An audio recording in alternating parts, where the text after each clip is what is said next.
Tiniguran ni Pangulong Ferdinand R. Marcos Jr. ang panawagan ng taong bayan, serbisyong may resulta kaysa pamumulitika. At una na nga sa hakbang ng pamahalaan para mas mapaigting ang kanilang serbisyo, courtesy resignation. Alamin natin ang buong detalye kay Zai Chua live mula sa Batasang Pambansa. Zai! Yes, Princess, bilang bahagi ng mas pinaigting na serbisyo publiko at reorganisasyon sa kanyang gabinete, nanawagan si Pangulong Ferdinand R. Marcos Jr. ng courtesy resignation sa lahat ng mga cabinet secretaries. Layo nito na muling suriin ang kanilang performance at pakikisa sa mga layunin ng administrasyon at tukuyin kung sino ang magpapatuloy na maging bahagi ng kanyang gabinete. Ang matapang na transisyong ito, aniya, ay simula ng isang bagong yugto ng gobyerno para sa mas mabilis at matiyak na nakatuon ang kanilang buong serbisyo at interes sa publiko. Ayon sa Pangulo, panahon na para ituon at iayon sa taong bayan ng pamahalaan dahil hindi ito basta-bastang negosyo lang. Aniya, nagsalita na ang taong bayan at inaasahan nila ang mga resulta at hindi politika. Dagdag ng Pangulo, nakikinig ito sa hinaing ng bayan at siya ay kikilos. Binigyan din niya na ang pagbabagong ito ay hindi tungkol sa mga personalidad kundi tungkol sa kanilang mga tungkulin, hindi lang para sa pamahalaan kundi sa mga Pilipino.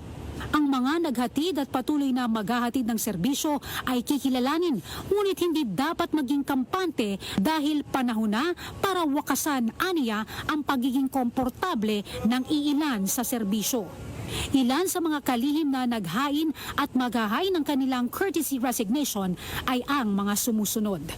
DOTR Secretary Vince Dizon, DSWD Secretary Rex Gatchalian, DILG Secretary John Vic Remulla, MMDA Chair Romando Artes, DOT Secretary Cristina Frasco, DBM Secretary Amena Pangandamam, DOF Secretary Ralph Recto, DMW Secretary Hans Leo Kakdak, DICT Secretary Henry Aguda, DOJ Secretary Jesus Crispin Remulla, PCO Secretary J. Ruiz, DA Secretary Francisco Tiu Laurel, DOL Secretary Bienvenido Laguesma, TESDA Director General Jose Kiko Benitez, Executive Secretary Lucas Bersamin, DepDep Secretary Arsenio Balisacan, Presidential Advisor on Investment and Economic Affairs Secretary Frederick Go, DAR Secretary Conrado Estrella III, DOE Secretary Rafael Lotilla, DNR Secretary Maria Antonia Yulo Loizaga, Soljan Menardo Guevara, DepEd Secretary Sonny Angara at DOST Secretary Renato Solidum.